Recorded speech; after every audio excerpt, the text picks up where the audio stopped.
Hello, everybody. How are we doing? How are we feeling? The Monaco Grand Prix, the prestigious Monaco Grand Prix this weekend. Apologies for the little delay at the start there. I was just getting a couple of things set up. How are we all doing? It's been a week since Imola, and it does feel like everyone's starting to get a little bit excited, aren't they? You know, seeing Lando Norris closing in on Max Verstappen. Seeing the Ferraris bring a few more upgrades. Even the Mercedes looks pretty decent so far in the free practices. It's looking very, very exciting. But how are we all doing? Hello, Stickman. Hello, Wall Breakers. Hello, Guy, Fabian, Taylor. Thunder in there as well. Can't believe you made it this early. Yeah, a little while. Got half an hour or so for the Grand Prix. Tech Life, how you doing? The Black Knight, how are we? Calliope, Jeremy in there as well. Rhino, F1 Ferrari in there as well. No clues as to who you're supporting this weekend, I'd imagine. And how are we all? Not letting practice results fuel my delusions. Yeah, that's also another thing, isn't it? We've got to take it with a little pinch of salt a lot of the time, free practice, and make sure that we keep that in mind. But Monaco is another one of those tracks where, well, I was going to say, like Imola, qualifying is very, very important. Here, you could argue it's even more important to get it right. Like, this is the Grand Prix almost. Like, I know it's only qualifying today, but it does feel like however you start here, you're probably going to end up in the Grand Prix. So it's going to be an interesting one. We are in Monaco. Having a little look at the track there for you. It's twisty, it's windy, it's very, very tricky to get right. Talking to the guys that kind of run some simulations and stuff for me, because they're much better at sim racing, and they were saying, yeah, Monaco's the one, right? Monaco is like the one that you don't want to do.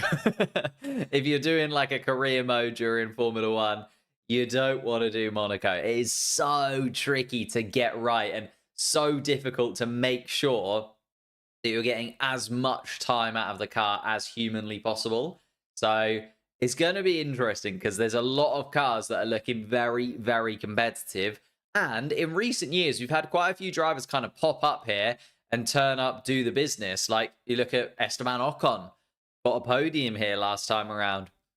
We're looking at, you know, the ability to, if you get Saturday right, Sunday can go really well for you. Even last year, we were looking at this one being the most likely win for Fernando Alonso in a really long time. Had Aston Martin got their strategy a little bit better, we could have even seen Fernando Alonso get a victory in Monaco. So that's the kind of thing that can go this way. It's one of those weekends where, because qualifying is so important, anything can happen beyond that as well. And that's why I'm really, really looking forward to it. Today it's hammer time. Yeah, Lewis looking very, very comfortable in the car all of a sudden. Name a car for an edit. What do you mean? What? Just any car? I do like the, to be fair, let's start with this. The McLaren livery, they kind of, they do a Monaco one now. It does feel like Monaco, McLaren just do a special livery. But last year's one, the Triple Crown, I think that was the one for me. I think that was the one I enjoyed the most. Obviously, the year before we had the Gulf livery, and that was pretty good. I did like the light blue. Looked very, very nice on the car. This year, we've got the Senna livery. Also very, very nice. But I don't know, there was something about that Triple Crown livery that really did just do it for me. It's real click. So I'd like to know which of those kind of special liveries of the McLarens do you enjoy the most. And obviously everyone does some special helmets for Monaco as well. Some really lovely helmets on the grid. Alex Albon's again. Alex Albon just knows how to make a helmet, I think. Whoever his helmet designer is absolutely smashing it in terms of helmet design. Because I really, really like the Panda for the Chinese Grand Prix. And I really like Alex Albon's helmet for this weekend as well. And I really like Charles Leclerc's helmet for this weekend. So lots and lots of things to have a little look at. Hope nobody breaks down in the tunnel like Formula 2. Yeah, that was scary. Well, it depends, actually. You're talking about the Dennis Hauger incident in practice where someone broke down in the tunnel just in front of Hauger, and then he had to veer off to the left-hand side of the track to like get out of the way. Like reflexes were pinpoint, and had he veered any later, we'd have seen a really, really big crash in Formula 2. So that was very, very scary. Although Antonelli did pick up a 4th place finish in the Formula 2 earlier on. I think Behrman ended up 11th. I know that they're the two we're kind of keeping an eye on, right, in Prema, just because they're the two that look most likely to make that step up to Formula 1 next season.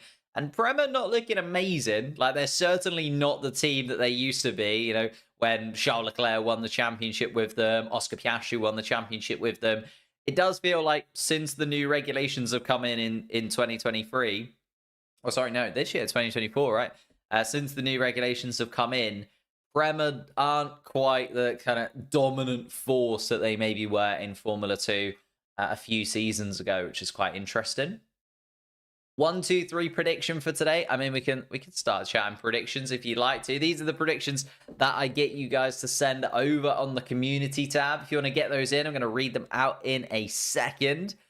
In terms of my predictions, it's close, you know. It's very, very close. Like, the Ferrari looks great. The Red Bull doesn't look like itself.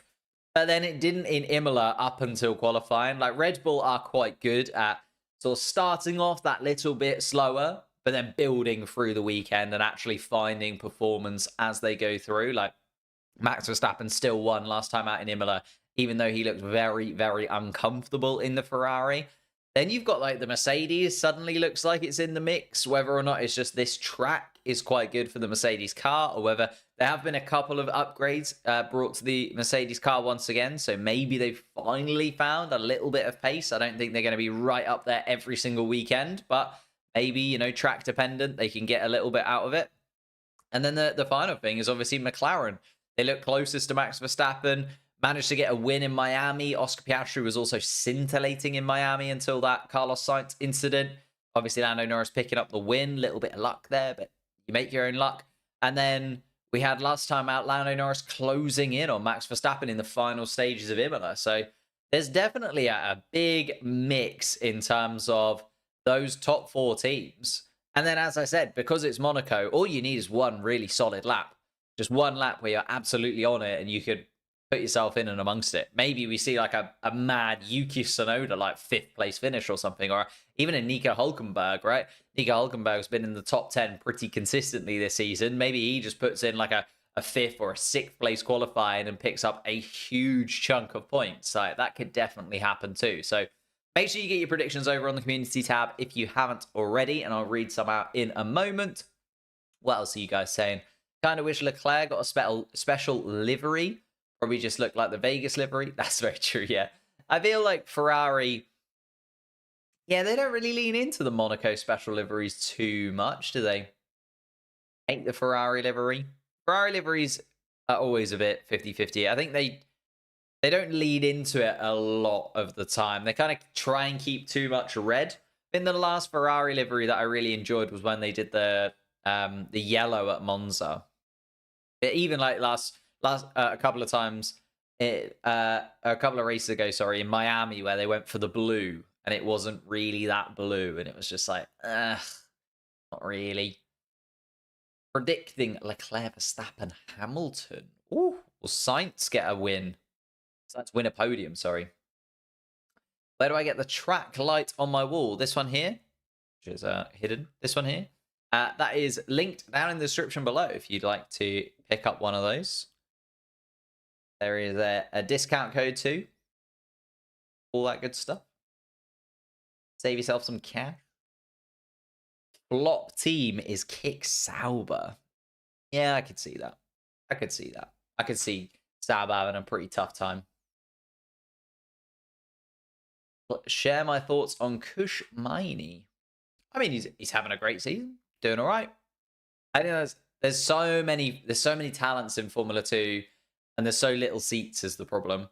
Because like you're looking at Behrman probably coming in, Antonelli coming in. Maybe if Alpine lose a driver to another team, you could see like Doohan coming in, or maybe Martins coming in.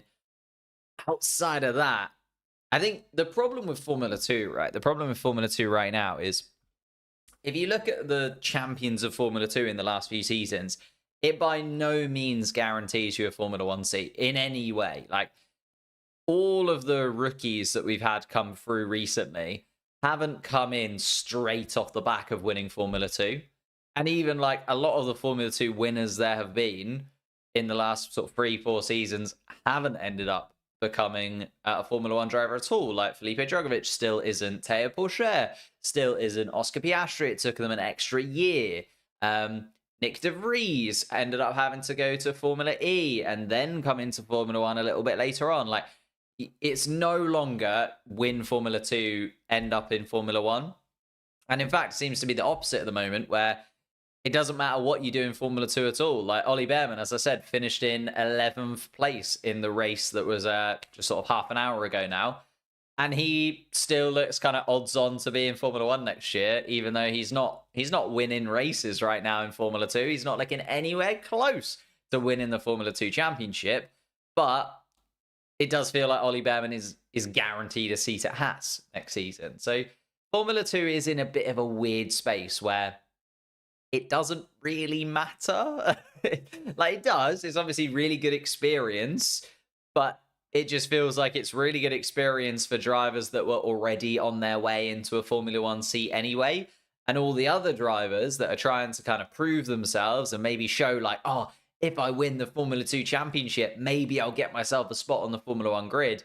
It doesn't seem to work like that anymore. Unless you win it literally. No, I was going to say, unless you win it literally in your rookie season. But Oscar Piastri won Formula 2 in his rookie season. Did he get a seat in Formula 1? No, not straight away. Like, there's no guarantee of going from Formula 2 to Formula 1. So you can do as good as you want in Formula 2. Doesn't mean you're going to get a Formula 1 seat. And actually, you can do as dreadfully as you want in Formula 2. And it could still mean that you get a Formula 1 seat. So it's just a bit weird. After a driver wins a championship, they should swap them with a Formula 2 driver for the rest of the season or something like that. I'm not sure. I think Max Verstappen would like to get the trophies and the victories and the wins before kind of swapping out and giving his place up to somebody else. But not sure. Yeah, not sure about that one. So many potential champions in Formula 2 and Formula 1. That's the other thing, right? We need 20 teams. Not so much 20 teams, but just another couple would be great. Another 4 seats on the grid solves so many problems. So many problems if there's just another four seats on the grid. Another couple of teams. Like bringing in Andretti. I feel like Andretti would be quite good at bringing in young drivers, particularly at the beginning of their kind of time in Formula 1. I feel like Andretti would probably go for like some IndyCar drivers as well, by the way. That would be really, really exciting. If like Andretti came in and they took like a couple of really well-established Indy drivers and kind of moved them over to Formula 1 to see what they could do, that would be great. And then also, I don't know, we need another team on there. There are some other teams kind of in the pot. Obviously, Andretti's the closest to getting on the Formula 1 grid, as much as everyone is trying to stop them. Even, what was it? The CEO of Formula 1? I can't remember his formal title. Said that he doesn't want to see Andretti in Formula 1 anytime soon. So it's still going to be a good few years until Andretti can get through all of the legal quagmire. It's looking like 2028, which again, it's just so far away. Like, just feels like, can we just have a team on the Formula 1 grid, please? Can we just have a new team added to the Formula 1 grid quicker than 4 years' time? Like, that would mean that there hadn't been any actual new teams added. So Haas came in 2016. So it would have been 12 years between Haas entering the Formula 1 grid as a like brand new team and then possibly Andretti coming in as a brand new team. So 12 years. Obviously, I know there's been lots of changes in there, like Aston Martin coming in, Audi coming in, all that kind of thing. It does feel like that's a long time to wait for a new team in there. SBX Footy, hello mate, how you doing? If Red Bull give the proposal to Carlos, will it be a killer team? Yeah, that would be an exceptional team. Sergio Perez, though, is probably doing just enough, is the problem. Sergio Perez it's looking more and more likely that Red Bull might actually just hold on to Sergio Perez for one more season. I know that Sergio Perez has said he doesn't want a 1-year contract, but I think the ball isn't really in his court right now. Unfortunately, the ball is with Red Bull, and Red Bull are going to be able to determine how long Sergio Perez's contract ends up being. And yeah, I think it's probably going to end up being like a 1-year contract for Sergio Perez, which maybe rolls him into 2026. And then when the 2026 regulation changes come in, then Red Bull might swap it up a little bit. Although then there's Daniel Ricciardo there as well. Although Daniel Ricciardo, has he really like shown that he definitely needs to take Sergio Perez's seat? Not really. I'd say that Yuki Tsunoda has. Yuki Tsunoda would be a great upgrade on Sergio Perez right now, because Sergio Perez just doesn't look like he's quite clicking with it, whereas Yuki Tsunoda's absolutely flying. And I don't know.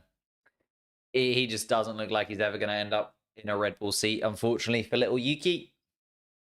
Subscribe to this guy. Thank you, don't subscribe. Bit ironic, but yeah, if you could subscribe, that would be absolutely wonderful. We're on our way to 80,000 subscribers. Possibility of getting there. Be nice to get to like 80,000 before the summer break. I know that we've got a little while. Still got Canada, Spain, Austria, a few more. But it'd be nice to get to 80,000 before the summer break. So if you are new here, hit that subscribe button. That'd be wonderful. Let's have a little look at your guys' predictions then. Where have I put it? Here we go. Predictions over on the community tab. Random Lemon. Where do people get their... This is another thing. Where do people get their YouTube names from? Like, I know mine is absolutely rogue and has absolutely nothing to do with Formula 1. But that's because I didn't actually make this channel.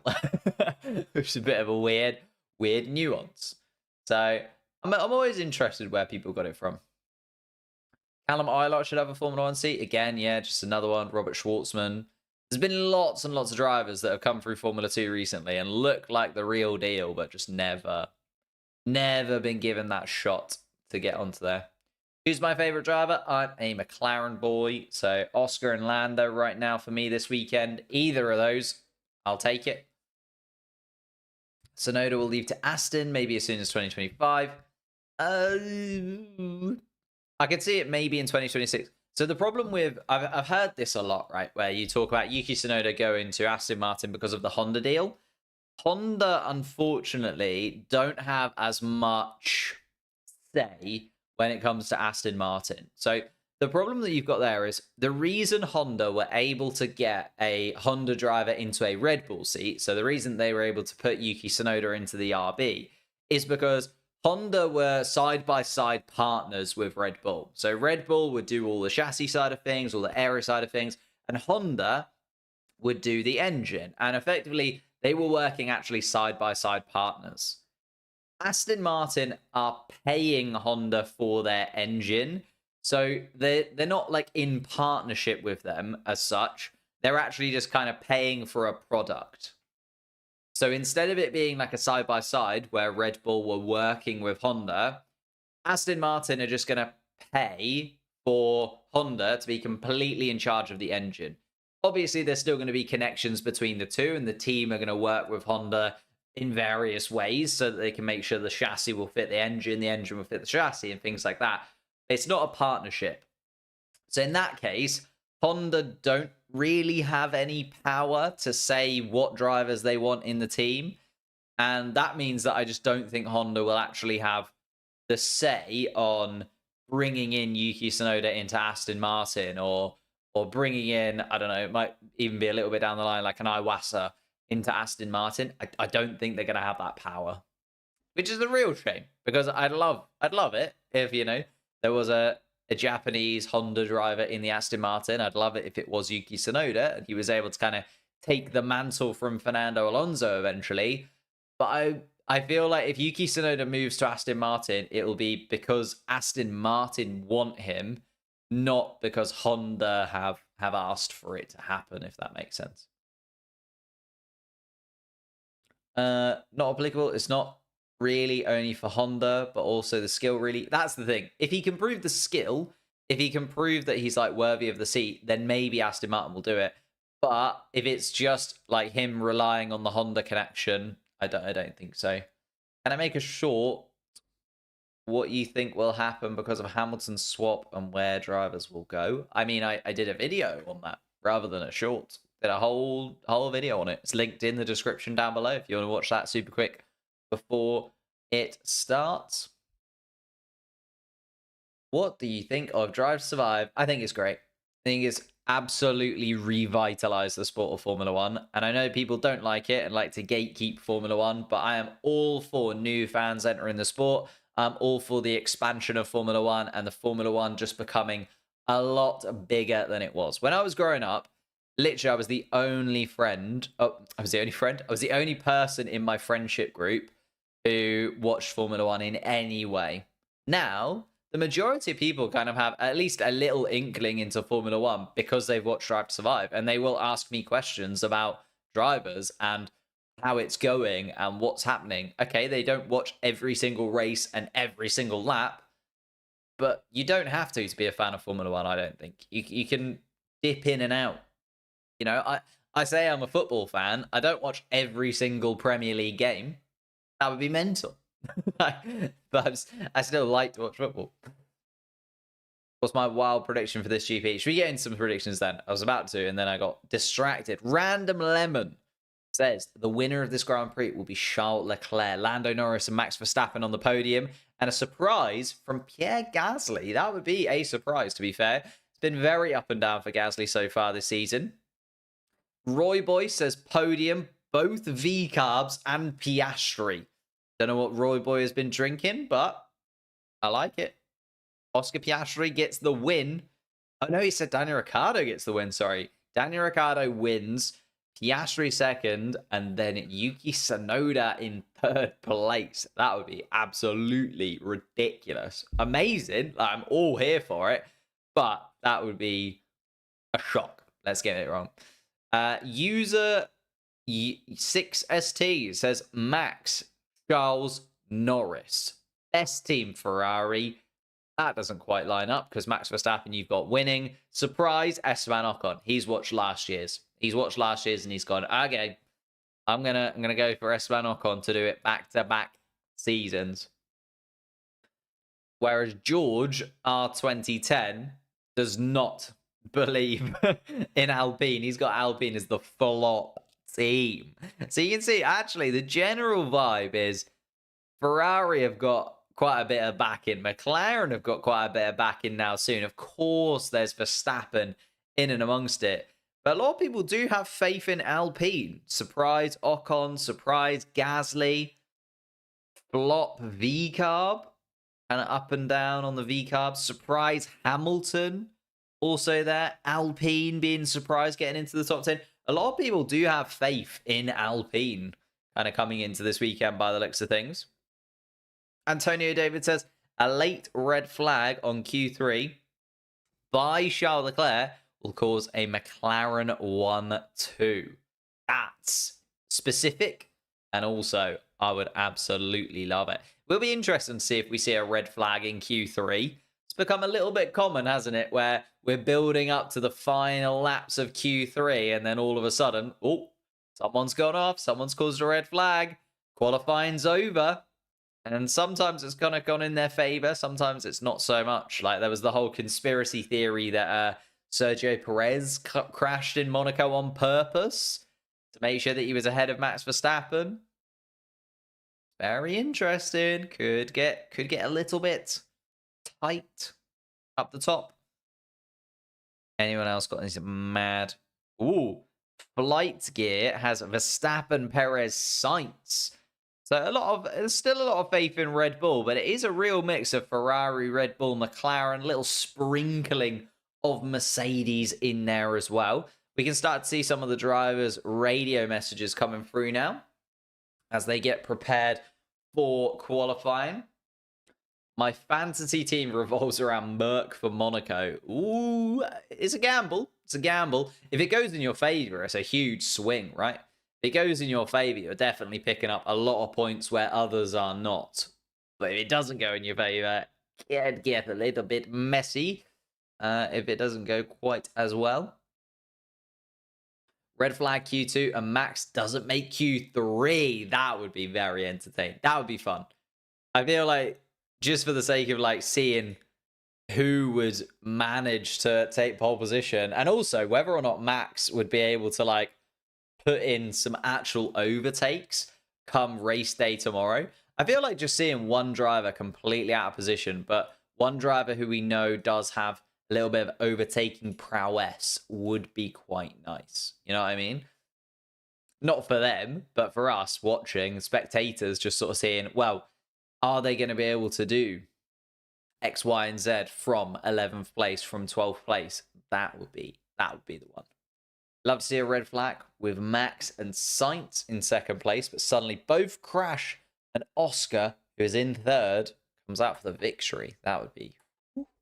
I feel like, yeah, a lot of people are saying Oscar Piastri kind of in for it. Oscar Piastri hasn't picked up a podium yet this season, which is maybe a little bit surprising considering he has had really good weekends. Like Saudi Arabia, he came fourth. Miami had a really good race. Where did he finish in Imola? Was it fourth again? Fifth? Something like that. So yeah, Oscar Piastri just kind of just outside the podium places the majority of the season. When does it start? We're about 2 minutes away from the beginning. Where am I getting these predictions from? They're over on the community tab. So if you click on my channel, and then you'll have like all the tabs across the top, videos, shorts, lives, etc., etc. On the community tab, we run loads of polls over there. It's well worth subscribing to the channel so you can get involved in the polls, get involved in the conversation, get your predictions in. And it just kind of gives you a little bit of a vibe of what people are feeling coming into this weekend. Like a lot of the time, the general feeling of the community is pretty damn decent. Don't get me wrong, there's some absolute mavericks out there, but there's always going to be those. And we're getting into qualifying now. You can see 2 minutes on the clock for a lot of the drivers. A lot of the drivers getting themselves into their seats, clipped into the cars and ready to go. There's Charles Leclerc, the Monegasque himself, grown up on these streets, has been on pole position a couple of times here in Monaco, but the win has eluded him.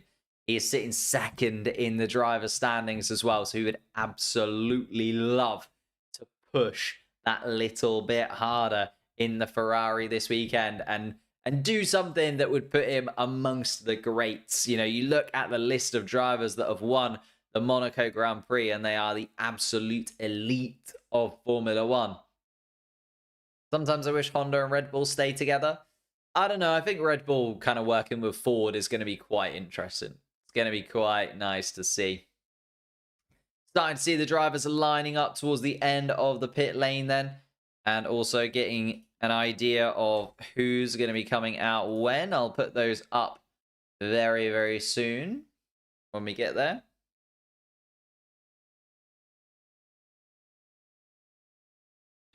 Channel is growing so fast. Proud to be here before 400 subscribers. Woo. Yeah, thank you so much, the Versatile, mate. It's been a ride. Been a ride.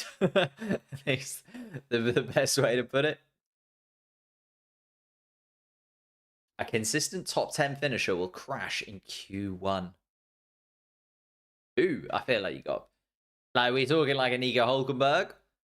Or are we talking like a Max Verstappen? You know, there's levels to that, isn't there? There's levels to a top 10 finisher. 10 seconds on the clock then for the cars. A lot of cars already in the pit lane. Seeing Lewis Hamilton actually right at the end of the pit lane, ready and raring to go. And qualifying is underway. Let's put the quali board up for you.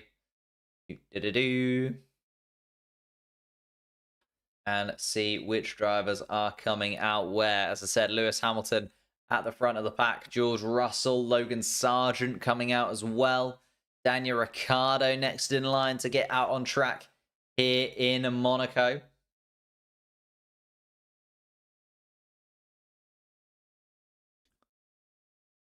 Just a suggestion, there's a point system kind of thing in Streamlabs, which gives you points every 5 minutes you watch the stream. Ooh, I did not know about that. I will make a little note. I don't have a pen. I've got a piece of paper and no pen. I'll make a note on my phone like a modern man. Streamlabs point system. I hadn't even heard of that. I do use Streamlabs for all of this overlay, though. I will have a little look. Point system. Live stream. Thank you. Lando Norris coming around the hairpin. Just rattling around. Turn 8, of course, around here. 19 corners make up the Monaco Grand Prix. And it's all incredibly close to the wall. Finding those tiny little pieces of time where you can. Lewis Hamilton, as I said, is going to get us underway and has started his first flying lap coming up the hill through the Casino Square. Slightly downhill, making sure that you dodge sort of manhole covers and various bits and pieces on the racetrack. Still needs a little bit of cleaning up. Obviously, we've had all the free practice sessions and Formula 2 running around as well.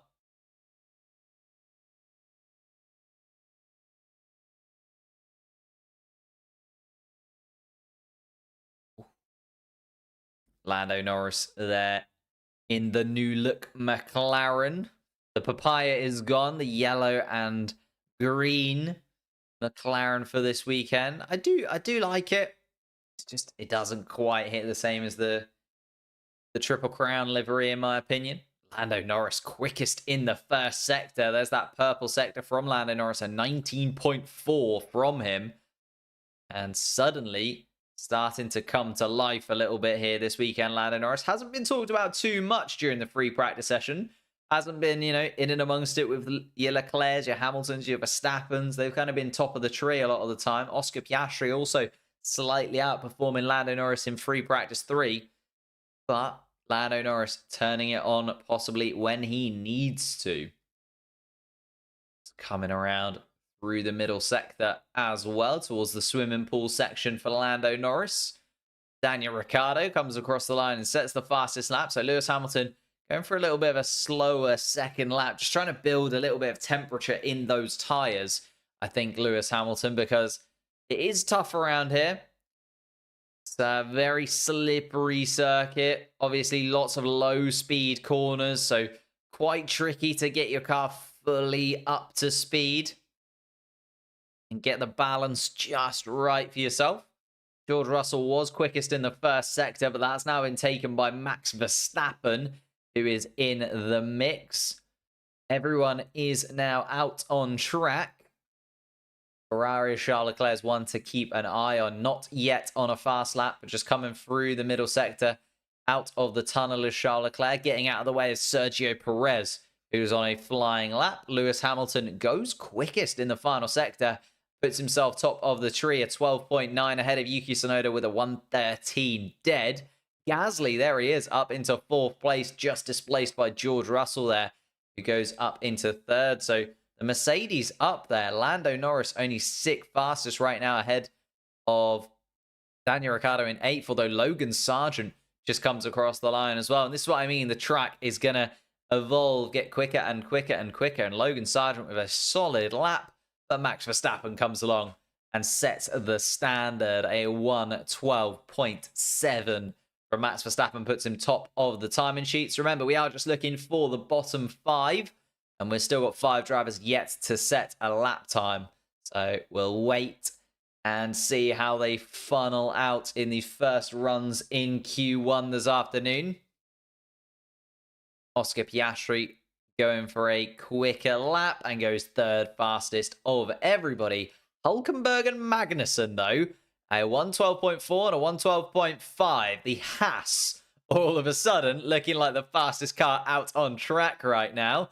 Lando Norris in a little bit of a pickle in 15th place with Charles Leclerc and Carlos Sainz still yet to set lap times. Fernando Alonso also on a flying lap as well. There is Fernando Alonso's time, and he goes 6th fastest just behind his teammate. So now we're looking at Lando Norris in that bottom 5. Leclerc and Sainz are the 2 drivers to keep an eye on who have yet to set a lap time. Charles Leclerc coming through the final couple of corners. Little bit of traffic to make sure he weaves through. And Charles Leclerc is going to come across the line and go sick fastest. It's not a ridiculous lap time from Charles Leclerc. 4/10 off the Ferrari-powered Haas of Nico Hülkenberg. Carlos Sainz also coming around. And just see Oscar Piastri there going for a fast lap. And so is Lando Norris. Lando Norris just coming through the final corner and is going to go across the line and hopefully improve from 17th. Yes, indeed he does. Goes third fastest and just quicker than his teammate, but still 2/10 off the Haas right now. Yuki Tsunoda goes 5th fastest and drops Sergio Perez in the other Red Bull powered car down into 16th. George Russell has just gone quickest through the middle sector, through the first sector of anybody. Keeping an eye on George Russell as he comes towards the swimming pool and finishes the second sector. Still up by 2/10 of a second is George Russell. Fastest through the middle sector of anybody. Although Max Verstappen has now taken the fastest first sector time. Lewis Hamilton also in the mix as well. Here comes George Russell across the line then and does go quicker than Nico Hülkenberg by a 1/10 and a half. Hamilton then also looking to improve. Doesn't look as fast as his teammate and only goes third fastest. Slots in behind Nico Hülkenberg's Haas. Kevin Magnussen's Haas now dropped all the way down to 5th place. That has put Alex Albon in the bottom 5. Now that Carlos Sainz has put himself second fastest by 0.02 of a second. We've got Albon, Bottas, Perez, Ricciardo and Joe looking to improve, but lots of drivers coming around. Sergio Perez, though, actually only goes 17th fastest. Verstappen across the line. It's the fastest first sector from Verstappen and the fastest lap overall. A 1:12 dead, and the lap times are just absolutely falling right now. Everybody getting quicker and quicker and quicker, and Oscar Piastri getting ridiculously quick through the middle sector. He's up by 3/10 compared to Max Verstappen. The short final sector run for Oscar Piastri, bumping and grinding over the walls, and gets himself up into top spot. Oscar Piastri by 2/10 of a second enters the 1:11s. What a lap from Oscar Piastri. That was absolutely sublime from the Australian. Still 9.5 minutes left to go here in Q1. Very much hotting up. Charles Leclerc down in 17th place. And again, the Ferrari looking to improve. Sargent, Perez, Bottas and Joe join him in the bottom 5 right now. And nobody wants to disappear out of qualifying at this point. There seems to be something attached to Charles Leclerc's front wing. And Charles Leclerc goes 9th fastest. What is that on Charles Leclerc's front wing? It looks like a piece of advertising maybe, or like a plastic bag attached to Charles Leclerc's front wing. Not sure how they will get that off. Daniel Ricciardo complaining about the traffic. It's a very, very short track. A 1:11 at the moment from Oscar Piastri. It's a short circuit. 20 cars out on track. There's a lot of investigations coming along. So there's an investigation between Sainz and Albon in terms of impeding and traffic that is just getting in the way of lots and lots of drivers right now. You need to find yourself that perfect gap in terms of performance. We've got Tsunoda, Ricciardo and Sargent into the pits, actually. And all three of them right on the bubble. Tsunoda just about through in 15th right now, but lots of drivers looking to improve. More specifically, Sergio Perez still in 18th place. Gasly goes across the line and goes 3rd fastest in the Alpine. Can Ocon improve on his teammate? Not quite. Goes 5th fastest. Here is Sergio Perez.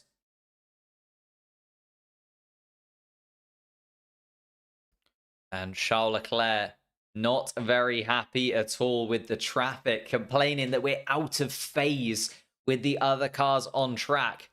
And Charles Leclerc, 12th fastest right now, comes into the pits. Sergio Perez then coming around right about now. This is the thing with Monaco. Because it's such a short track, we get to see lots and lots of laps from these drivers. Sergio Perez doesn't do an amazing job. It's 14th fastest. It is clean and gets himself out of that bottom 5. But Alex Albon's coming around and goes quicker. Puts Sergio Perez right back on the bubble once again. And that could easily be burst. Valtteri Bottas comes into the pits, and so does Zhou Guanyu. So those bottom 5 drivers are all in the pit lane. Sergio Perez safe for the moment, but looking like in the last 7 minutes, he's going to need to do something a little bit special to get himself up and safe of that bottom 5. Hulkenberg was running top of the tree for a little while. He's all the way down to 8th, which just shows you how quick this track is evolving and how the lap times are tumbling as the drivers find their confidence. They get closer and closer to the barriers. You start to see the advertising horns almost wobble as the car runs past them. And it is just sublime watching these cars run around in Monaco during qualifying. Ocon third. Not quite at the moment. He's 6th fastest at this point in time. But of course, picked up a podium here last year. So Ocon, we know, has an ability around the Monaco circuit to put a lap time together.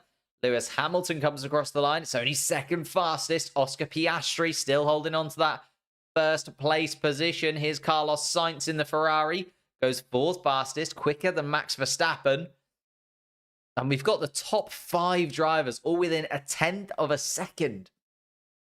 It is so close between the top end of the field. A 1/10 of a second is an absolute blink of an eye.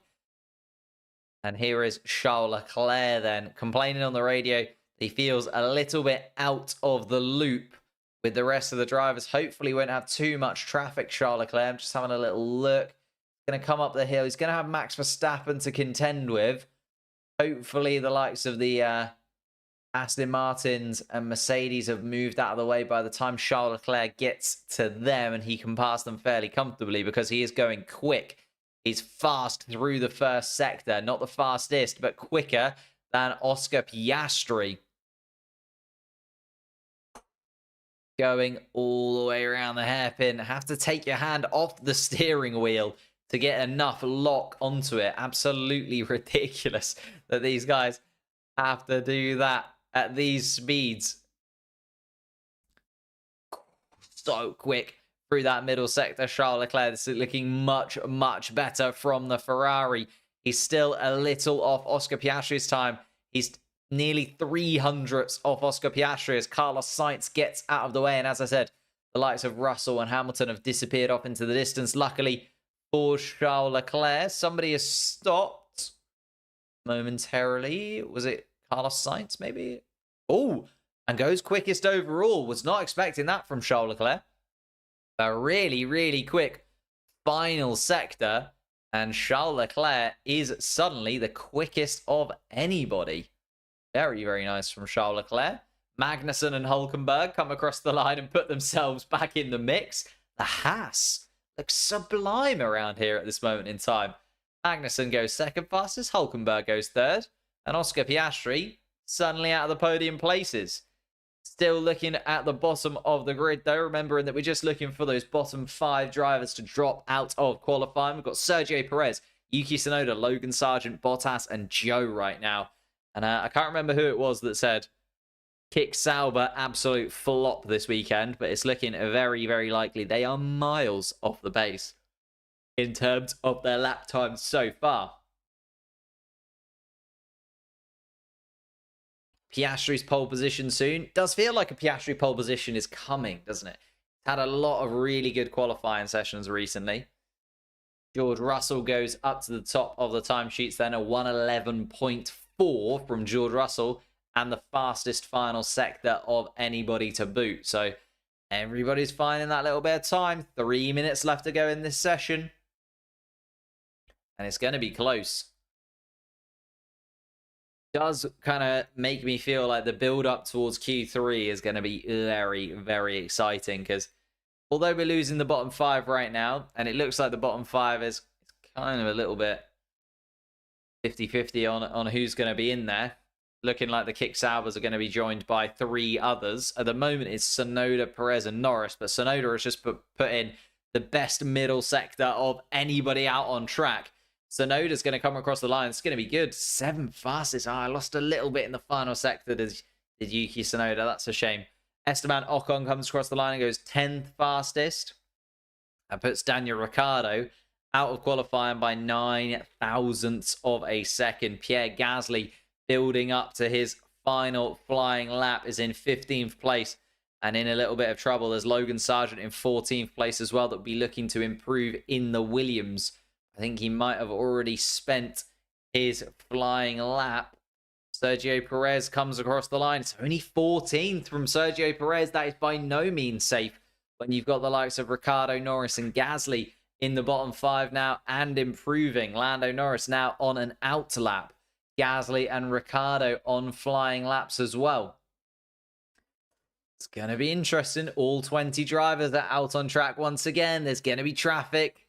There's going to be drivers that get it right in that sweet spot. Looking at Lewis Hamilton's time compared to George Russell, just 300ths of a second off of his teammate. The Mercedes coming to life this weekend here in Monaco. What's happened to Fernando Alonso running in 13th in the Aston Martin? Had an absolute nightmare weekend in Imola. It's not often that you see a nightmare weekend from Fernando Alonso, let alone back-to-back bad weekends from Fernando. But a poor middle sector from the Aston Martin and a lot of traffic in the final sector will mean it's going to be interesting for Fernando. Not sure he's going to be able to put too much distance. No, he isn't. Stays 13th fastest as Fernando Alonso. That's put him right in and amongst it.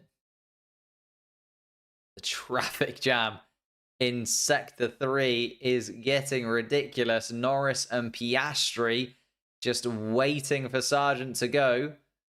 Lando Norris wanting at least one more bite of the cherry and needs it. He's in 18th place right now. This needs to be a good lap from Lando. Oscar Piastri comes across the line and will get one more lap in as well. Kevin Magnussen comes across the line. It's going to be very, very close as to which drivers are in and out. Valtteri Bottas is also looking to improve right now. Zhou Guanyu has just made it across the start-finish line. They're all in the bottom 5. Gasly and Ricciardo on flying laps, trying to improve on their times. Here is Logan Sargent actually coming across the line. 14th fastest for Logan Sargent. But Sergio Perez right back on 15th spot. Checkered flag has flown. Carlos Sainz is going to come across the line. Go 3rd fastest of anybody. My eyes, though, are on Lando Norris right now in that bottom 5 at this moment in time. Valtteri Bottas comes across the line. Doesn't improve. Is going to stay there. Daniel Ricciardo drops Sergio Perez down into the bottom 5 then. Sergio Perez is on a flying lap. Logan Sargent currently the man under pressure. Fernando Alonso also will be worried. Ocon only stays 13th place. There's Gasly across the line and goes 7th fastest. Lando Norris also across the line goes 9th. That puts Alonso out and Sargent out as well. Sergio Perez then is the man to keep an eye on. He's coming around the final corner. Can he knock out Esteban Ocon? No. Sergio Perez will start 18th place tomorrow in the Red Bull, and that is absolutely devastating. Devastating for the Red Bull team. And Sergio Perez, it was here last year, wasn't it? It was here last year where Sergio Perez crashed his Red Bull, and it was the start of a real spiral in terms of Sergio Perez's performance. It does make you wonder when they bring an upgrade package. So they brought an upgrade package to Imola, did the Red Bull team. And now they've brought like a little update on that update here in Monaco. And Sergio Perez, as soon as that car's updated, just can't quite adapt. Can't quite get the Red Bull to where he wants it to be. And Sergio Perez, very, very under pressure now.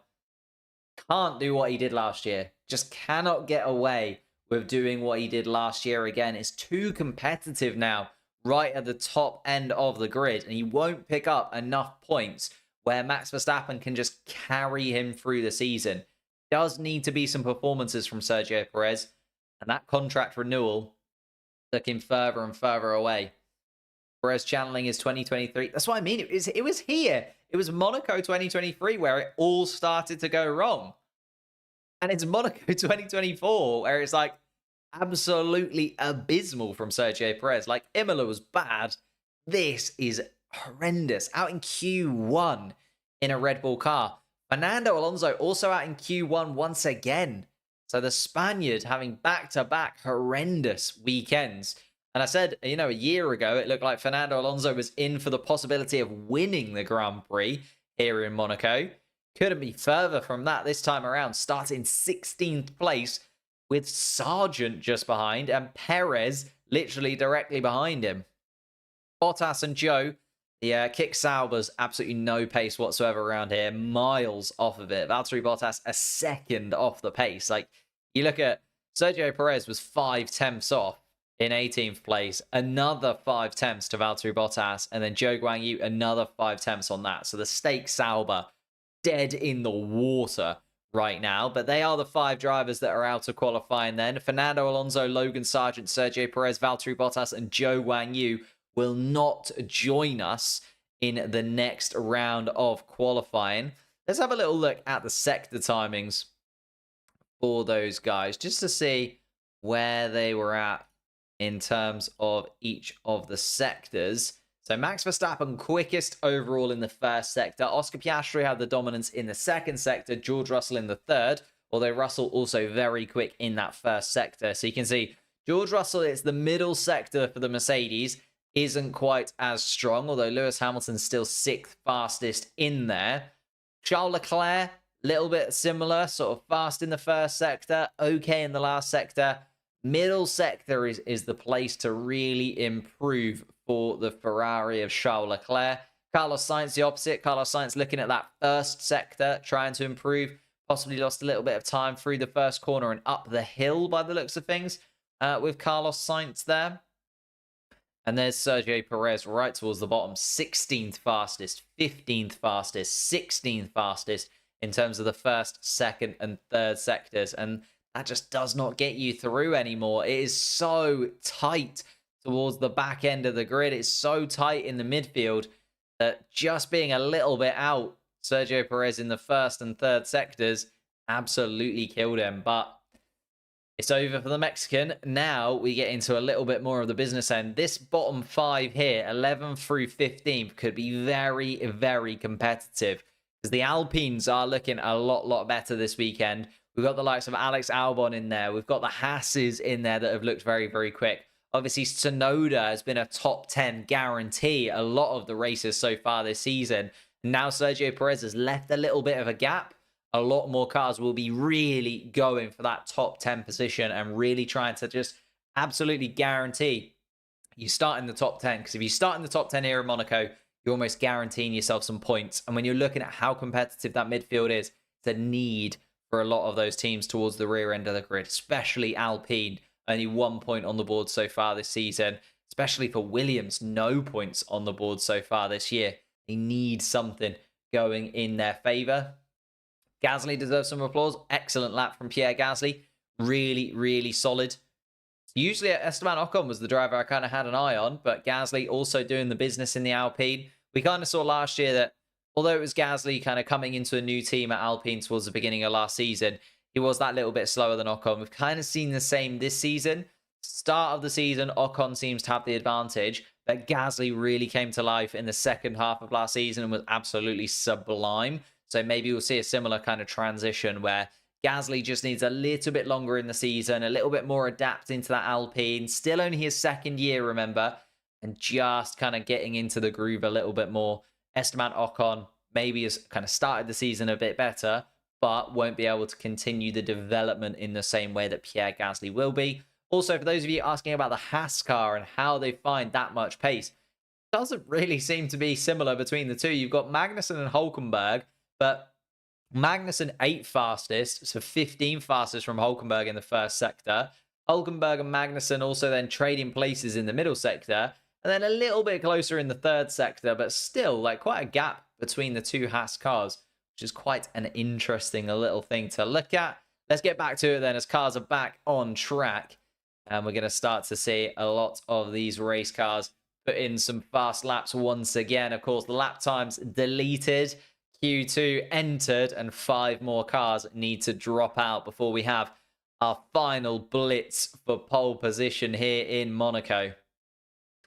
Looking at the cars coming around. It's Nico Hulkenberg that's going to get us underway. Daniel Ricciardo, Albon, Norris, Verstappen, and Leclerc out on track already. There's Fernando Alonso walking down the pit lane and out of qualifying. I'm sure he's not going to be the happiest Spaniard on the Formula One grid, with Yuki Tsunoda and Carlos Sainz, the other Spaniard, just coming out of the garage for Ferrari, getting onto the track. Esteban Ocon will join in just behind.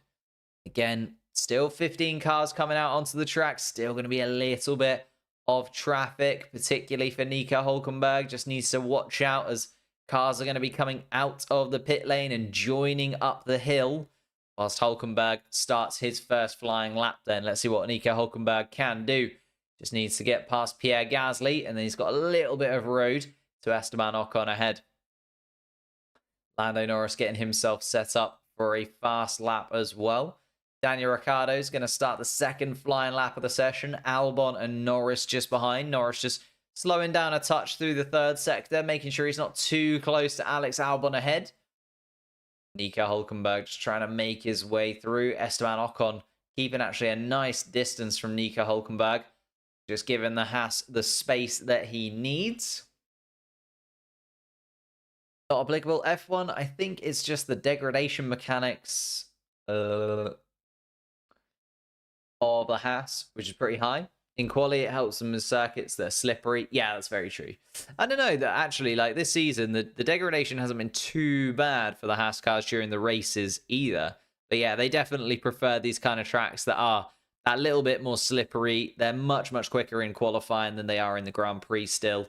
And I completely agree. It's definitely Haas's kind of weekend where they could do something a little bit special.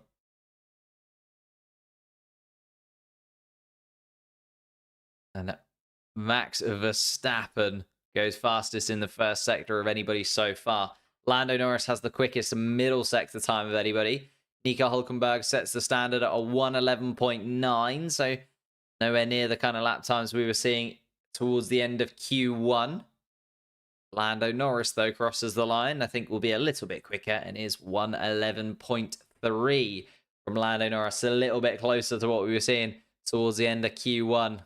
A lot more like it. There's Max Verstappen with a 1:11.1. Getting towards that 1:11 time. Esteban Ocon complaining that he's been blocked on the radio. I have to go again in the Alpine. Yuki Tsunoda comes across the line, goes second fastest, displaces Charles Leclerc, who went in third. Oh, and Nico Hulkenberg actually nearly lost it through turn one. So that's where the lap time was lost from Nico Hulkenberg there, and why he was kind of 7/10 off, possibly. Daniel Ricciardo also a second off the pace. Alex Albon seems to have gone for a second warm-up lap. I don't think the Williams is 13.5 seconds off the pace. Gasly and Ocon, not quite there. 9th and 10th fastest right now, but Russell, Hamilton, Magnussen, and Stroll still yet to come. And everybody just setting that first flying lap time. Carlos Sainz gone quickest of anybody. Completely missed that whilst I was looking at the bottom 5 and seeing where Lewis Hamilton was. Here is Hamilton just starting his flying lap. George Russell coming around turn 17 and 18 just behind his teammate. Lance Stroll only just coming through turn 6 and turn 7.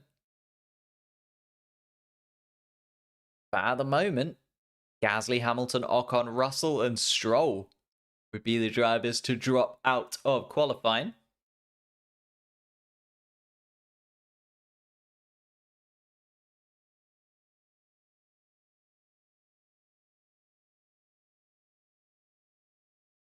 Hamilton coming through the tunnel, down the hill, through the chicane. Lovely and smooth from Lewis Hamilton. Having said that, Max Verstappen's just gone quickest of anybody through the first sector.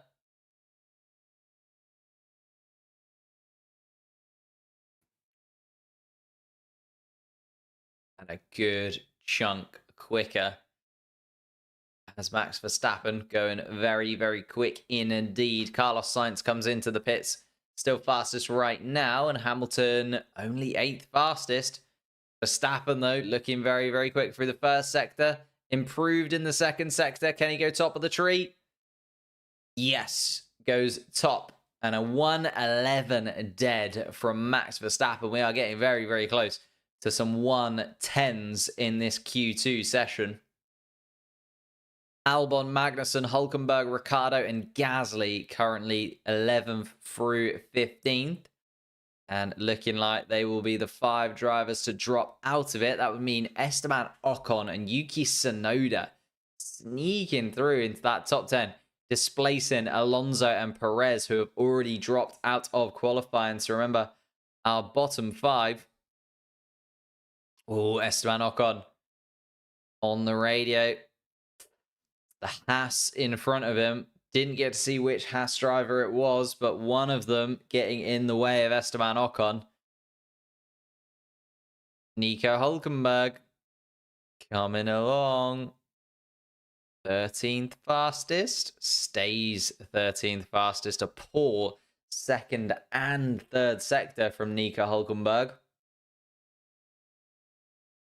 Smooth Operator is still in second place. Esteban Ocon up into 4th place. Yeah, dice. Absolutely flying in the Alpine. Yuki Tsunoda also in the podium positions in 3rd. Charles Leclerc at his home Grand Prix in 5th. Lando Norris and Oscar Piastri behind in 6th and 7th. Hamilton, Russell, and Stroll currently our top 10.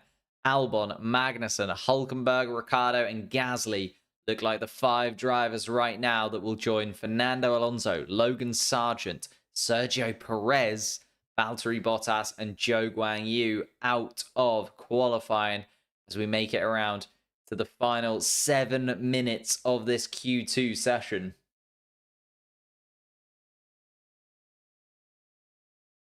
Gasly coming around the middle sector, currently 15th fastest in his Alpine. Nowhere near the pace, 1.4 seconds off, but looking to improve and is a couple attempts up on Lance Stroll's time right now. So massive improvement from Pierre Gasly over the course of this flying lap. Just coming around the final couple of corners, really wrestles the Alpine through and goes 6th fastest as Pierre Gasly. Much better from the Alpine within 0.3, or sorry, just outside 0.3 of a second of Max Verstappen's time with 6.5 minutes left to go. That puts Lance Stroll down into the bottom 5. And the Hasses seem to just kind of come off of it a little bit. They were right in and amongst it with Magnussen and Hulkenberg. Looking very, very competitive in Q1. Q2 just hasn't quite gone the same way for the 2 of them. Hamilton starts another flying lap. 9th fastest at the moment, Lewis Hamilton. Really wasn't the lap I was expecting from Lewis Hamilton last time around, but he goes once again in his Mercedes car. The final season in a Mercedes. His final Monaco Grand Prix in a Mercedes for Lewis Hamilton. And he's a couple attempts off the pace through the first sector. Be looking to improve. George Russell, his teammate, is just going to start his first flying lap as well. Lando Norris coming out onto track as well. Oscar Piastri already there, but just leaving the garage now. Lando Norris also 7th and 8th fastest, the McLaren. So definitely not over and done with for the McLarens and the Mercedes drivers. Both need to improve. Hamilton does through the middle sector. Goes purple through the middle sector. Does Lewis Hamilton looking much more like it from the Mercedes. The very short final sector and the run to the line. Hamilton puts himself 3rd fastest ahead of Yuki Tsunoda and less than 1/10 of a second off of Max Verstappen. So already we've got 3 drivers within 1/10 of a second of the fastest lap time.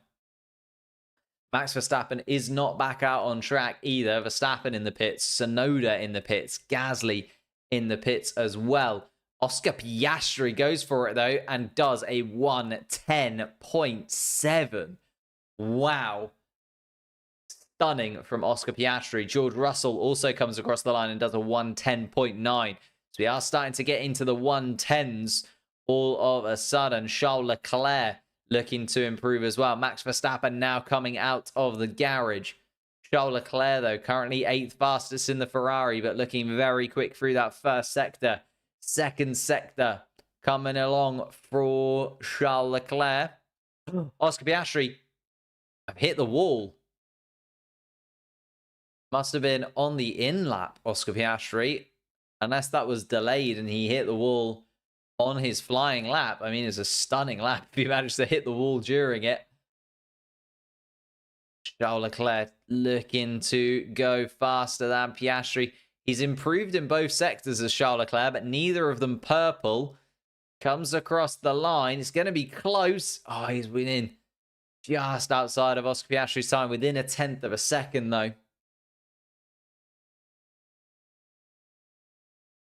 Thank you, Martin, for subscribing to the channel. Apologies if I've missed a few subscriptions along the way today. If you are new to the channel, hit that subscribe button. We're on our way to 80,000 subscribers. Massively helps us out.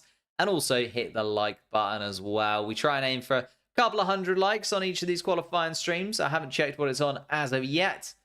But thank you guys so much for all of your support during the streams. Lando Norris is going to come across the line. He needs to improve and does. Goes quickest. Lando Norris, sublime. Not quickest in any of the sectors, though, Lando Norris, but the quickest overall lap time. Just goes to show what the margins are here in Monaco. Alex Albon, currently 12th for Williams. Looking for the Williams' first point-scoring position so far this season. DRS open for Alex Albon and goes 8th fastest into the top 10 with 2.5 minutes left to go on the clock. That puts Esteban Ocon right on the bubble with his teammate Pierre Gasly into the bottom 5. So it is Gasly, Stroll, Magnussen, Hülkenberg and Ricciardo that would currently be out, although Gasly looking to improve. I know, on a slow lap, Gasly once again going for a second build-up lap by the looks of things. He's 45 seconds off the pace through the first couple of sectors. Through the first sector, sorry.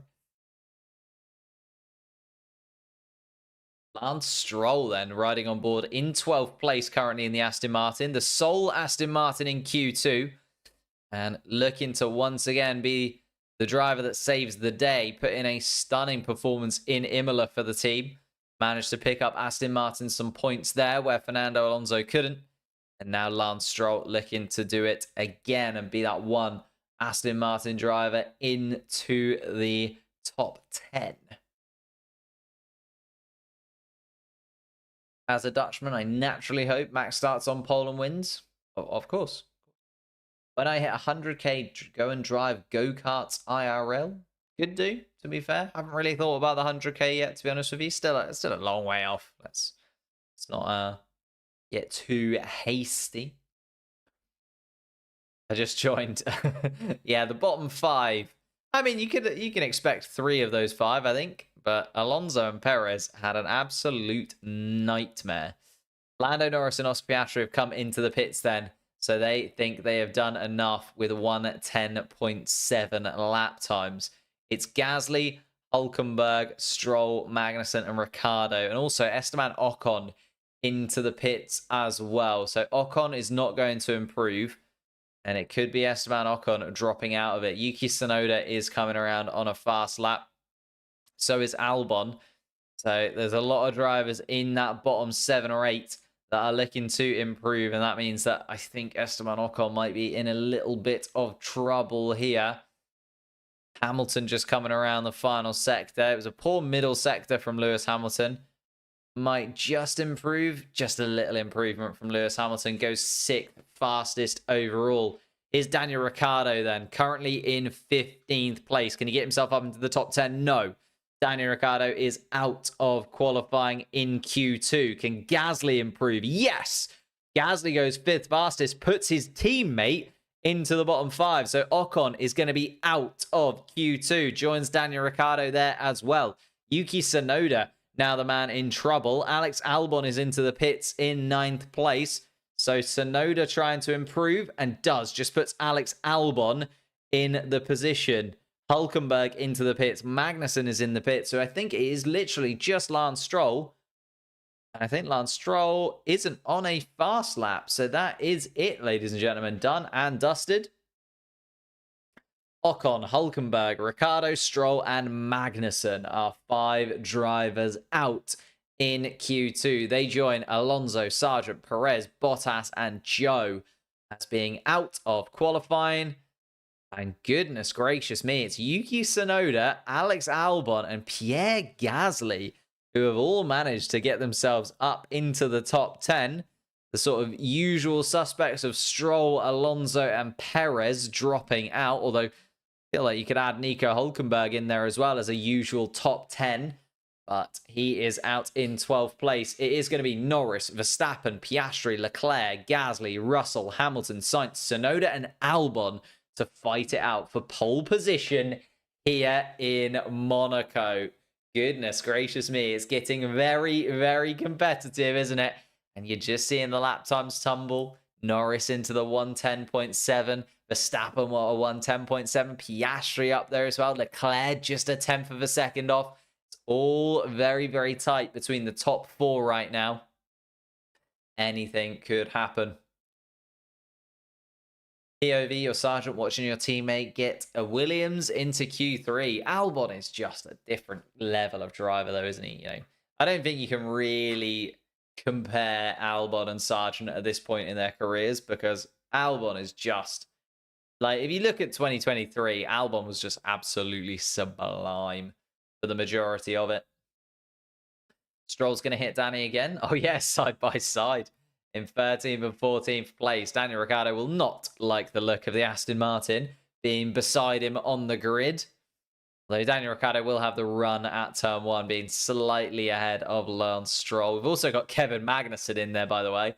Wouldn't put it past Kevin Magnussen to do something a little bit extreme to put Nico Hulkenberg in a position where he can gain a couple of places. Hulkenberg up into 12th. Ocon in 11th place.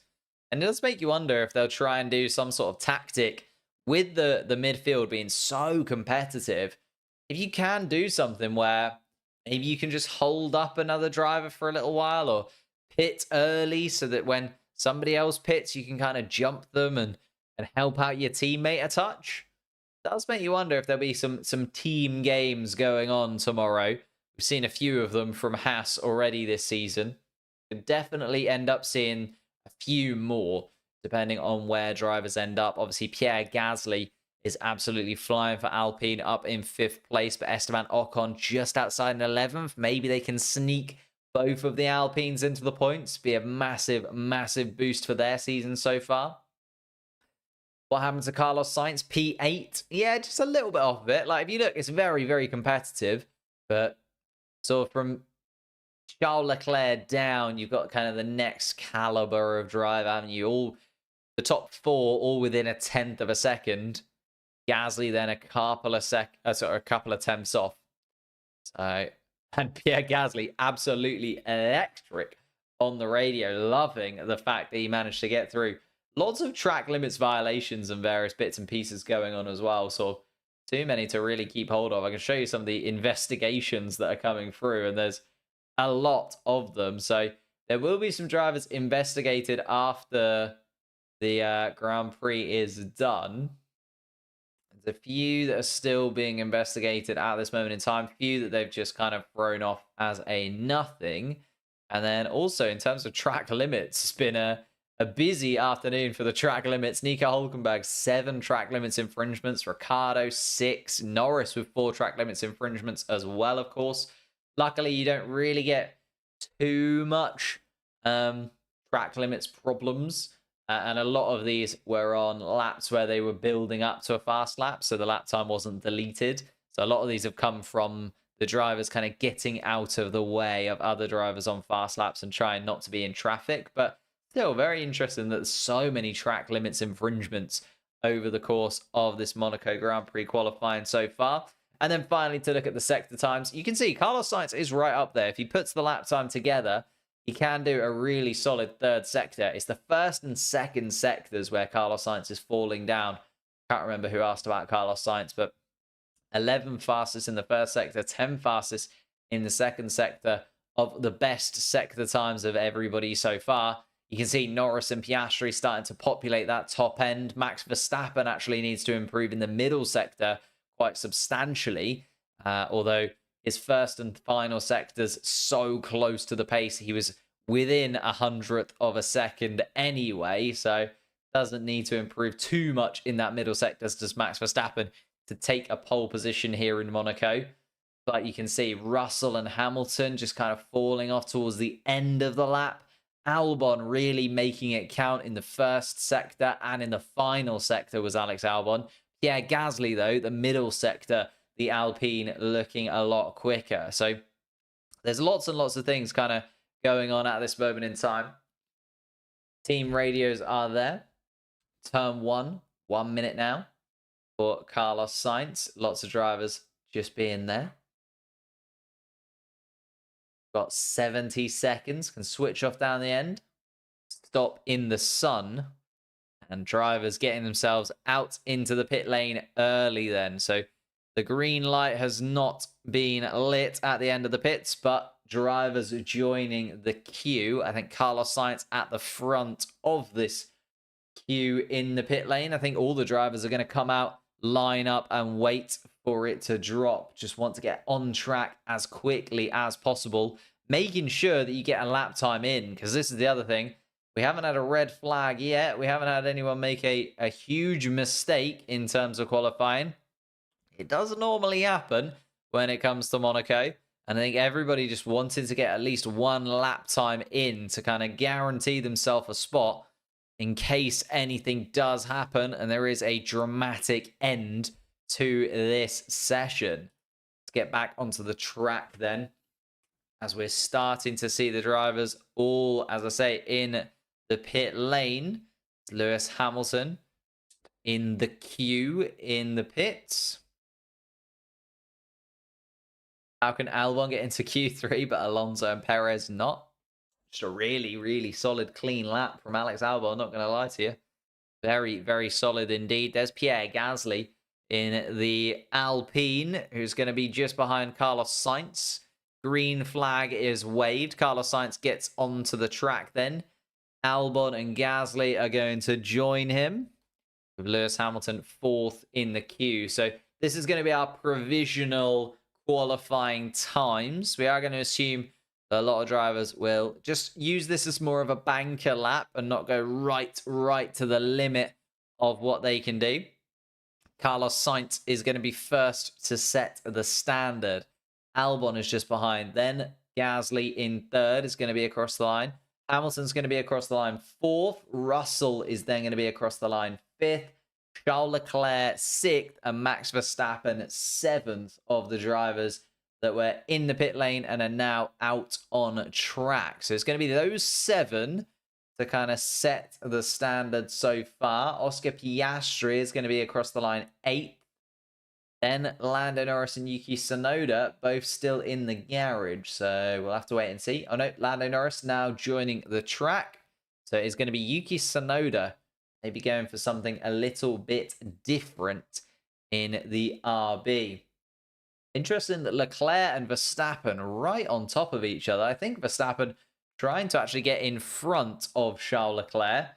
Charles Leclerc doing his best to make sure that the Red Bull doesn't get in front of him. And those two are going to have to sort out that squabble fairly soon. Interesting that Verstappen is putting Charles Leclerc under pressure already. Maybe just trying to psych out his warm-up a little bit. Are right on top of each other. Carlos Sainz has started his flying lap. Albon just behind. Tsunoda has joined the track a little bit later. So Tsunoda's going to be last to set his lap time. So that's what we're looking for. Carlos Sainz is going to be first across the line. Yuki Tsunoda last across the line. And that's going to be where the standard is set. Oh, Carlos Sainz actually going slow. So going for 2 warm-up laps, Carlos Sainz. So ignore what I just said. Lewis Hamilton, though, on a flying lap. And just coming under the tunnel is Lewis Hamilton. Adjusting his visor a touch. Down the hill. Left and then right to the chicane. Then right again and left. Very tricky. Slight little lock up from Lewis Hamilton there.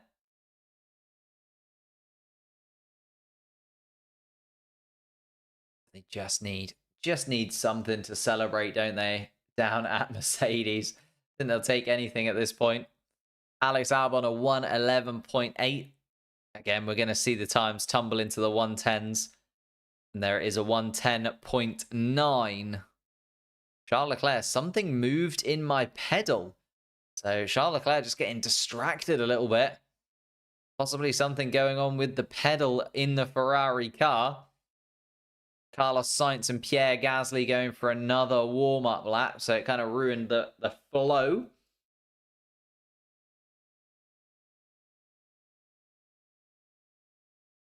Oof. Charles Leclerc going for it. And it's a 1:10.4 from Leclerc. Puts that on provisional pole. And you absolutely love to see it from Charles Leclerc in front of his home crowd as well. Oscar Piastri can only go 0.03 of a second off the pace. Carlos Sainz a couple attempts off it right now.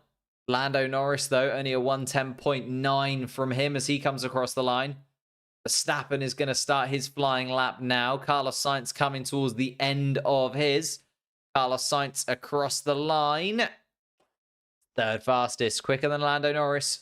Up into the podium places for the Ferrari, but still 0.3 off of his teammate. Max Verstappen has just gone fastest through the first sector of anybody so far this afternoon. George Russell, 3.5 off the pace. It's not going to be an electric time from George Russell in comparison to the Ferraris and the McLarens. Might slot himself in front of Lando Norris with a solid final sector here, George Russell.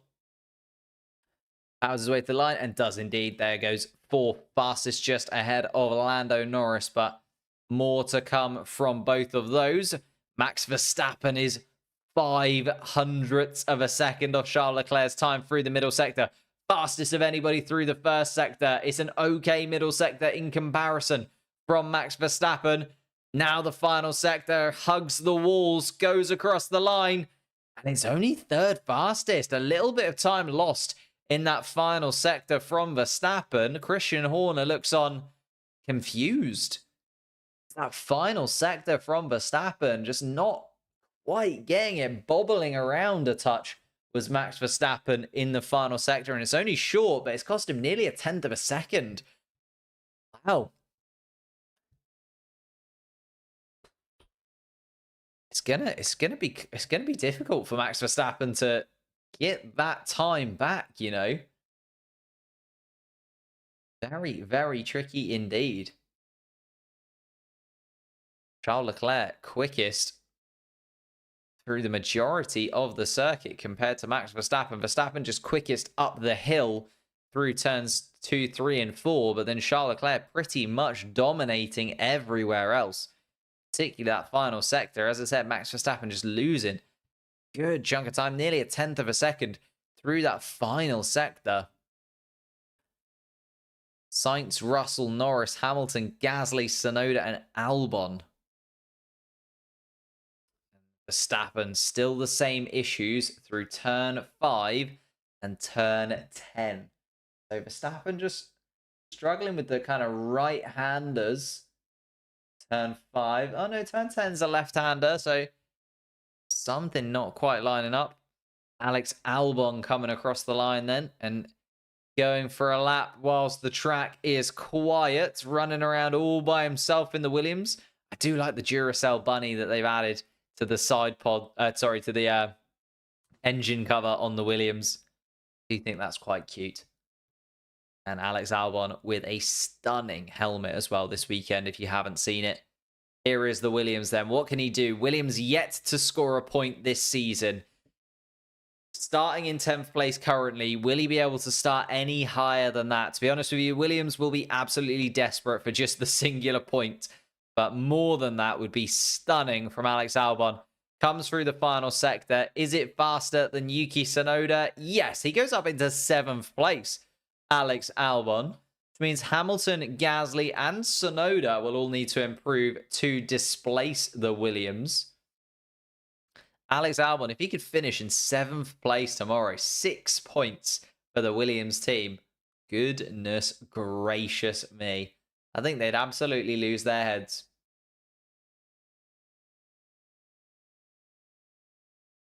Max Verstappen just coming down. Carlos Sainz has gone early. Carlos Sainz wants that clean lap, I think. It's gone very, very early. 4 minutes left to go, unless he wants to do another 2 runs around to get his tyres into the window that he wants them. Seen it a lot of cars, because of the nature of the track being very, very short, going for 2 warm-up laps. Carlos Sainz may be doing that. Verstappen has also gone pretty early indeed. Charles Leclerc is about to come out of the Ferrari garage, but Lewis Hamilton, his teammate for next season, already out on track. Russell and Gasly have also joined the Formula One track. 3.5 minutes left to go. It's going to get tense, ladies and gentlemen. It's going to be very, very tight. Charles Leclerc on provisional pole position. Oscar Piastri within 0.03 of a second of the Ferrari.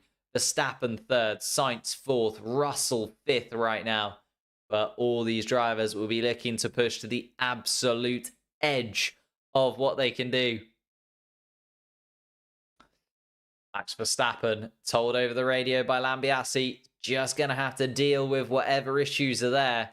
Which is not really what you want to hear if you are Max Verstappen. But here we go then. Carlos Sainz is going to get us underway and go for another lap. Is it a flying lap from Carlos Sainz? This is the thing. Is Carlos Sainz doing 2 warm-up laps, or is it a flying lap from Carlos Sainz? That's what I'm going to kind of keep a little bit of an edge. Nah, it's definitely a prep lap from Carlos Sainz. Nowhere near pushing that Ferrari to its limits. Wants those couple of warm-up laps before his flying lap. Lewis Hamilton on board. And a flying lap from Hamilton. 600ths up on Charles Leclerc's time through the first sector is Hamilton.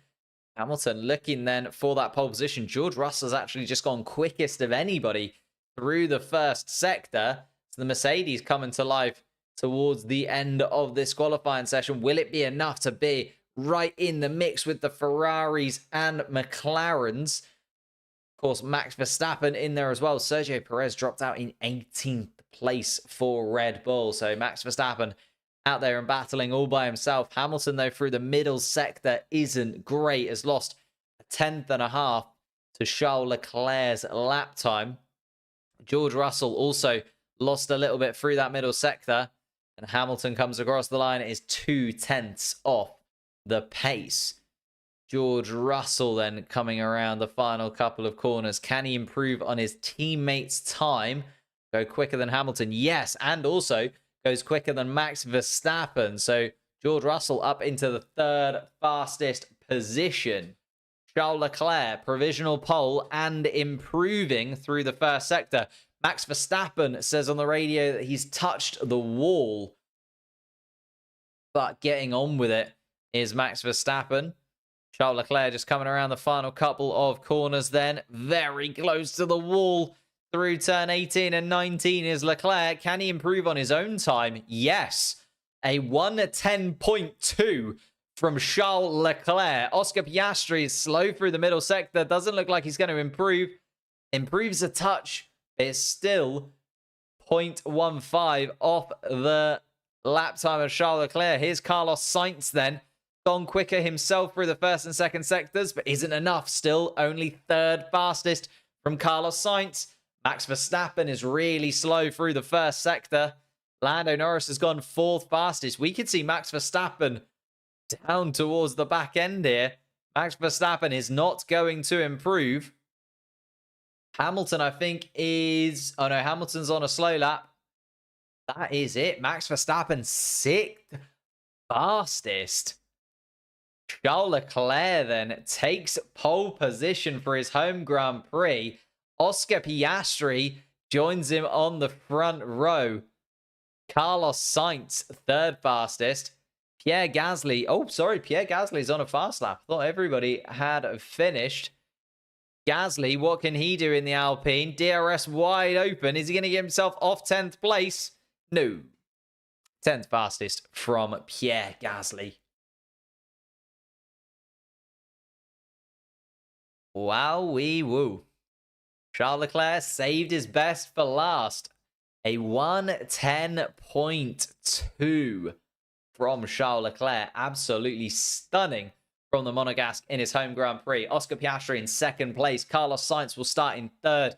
And in the podium places for Ferrari, Lando Norris in fourth.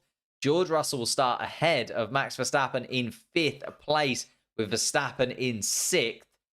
Let's see where he hit the wall then. This is the replay of Max Verstappen in sixth place. Oh, it's through turn one. Messed it. Messed it up, did Max Verstappen through turn one. The car too slippery for him. And to be fair, managed to keep it at least pointing in the right direction and make sure that there was no severe damage done to that Red Bull. But it puts him sixth fastest. Continuing on with the grid, Hamilton will start in seventh. Yuki Tsunoda will start in eighth place. Alex Albon in ninth place with the possibility of picking up a couple of points for Williams. Gasly in 10th place, also in the mix for points in Alpine. Ocon will start just behind his teammate in 11th. Hulkenberg starts in 12th place. Ricciardo, Stroll, and Magnussen 13th, 14th, and 15th, rounding out those 5 drivers that dropped out in Q2. Then there's the 5 drivers that dropped out in Q1. Fernando Alonso will start in 16th place, the Spaniard, an abysmal qualifying by his standards. Logan Sargent will start in 17th place, ahead of the other Red Bull of Sergio Perez, who starts in 18th place. Bottas and Zhou Guanyu for Stake Sauber will start at the back of the pack. What a qualifying session it was. Charles Leclerc dominating for Ferrari. Thank you guys so much for watching. I'm going to disappear. We are live tomorrow for the Grand Prix. So hit that like button if you've enjoyed this. Hit subscribe so you don't miss any of the future live streams that we do. We are live for every single qualifying, sprint race, and Grand Prix throughout the entire season. Plus, of course, shorts constantly, videos constantly being added to the channel. If you would do me a massive favor and click the link down below to the first video, that video I released earlier on this week, just pop it on. Even if you don't watch it, just open it in a new tab, let it run all the way through. That would absolutely massively help out the channel. Just have an extra view on there. That's the best way of supporting what we do here. Leaving likes, viewing the videos, subscribing if you're new, and I'll see you tomorrow.